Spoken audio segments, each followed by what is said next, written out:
la famille Shore n'est pas seulement là pour faire du pédalo ou de la barque.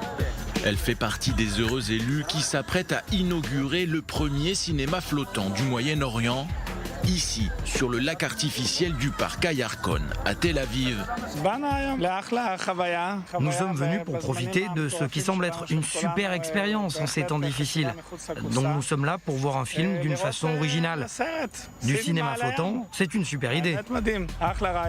Après la réouverture de son cinéma drive-in historique il y a quelques semaines, la mairie de Tel Aviv va cette fois encore plus loin. 70 embarcations ont été réquisitionnées pour accueillir en cette fin d'été près de 4000 personnes. Un cinéma d'un genre nouveau réservé exclusivement aux habitants de Tel Aviv et sur réservation. Une alternative aux salles obscures, fermées depuis bientôt 6 mois pour cause de pandémie de coronavirus. L'art et la culture n'ont jamais autant manqué à la ville qui ne dort jamais.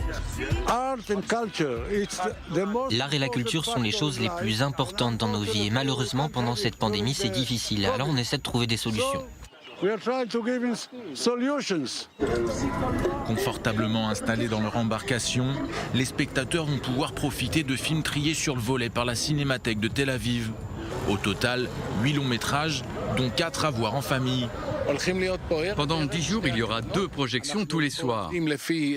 Nous avons mis cela en place selon les directives du ministère de la Santé. Le port du masque est obligatoire pour tout le monde. Les enfants de moins de 12 ans sont obligés de porter un gilet de sauvetage.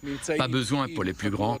Nous avons aussi un bateau de surveillance pendant chaque projection qui pourra intervenir en cas de problème quelconque. Pour cette première, pas d'incident à déclarer, bien au contraire.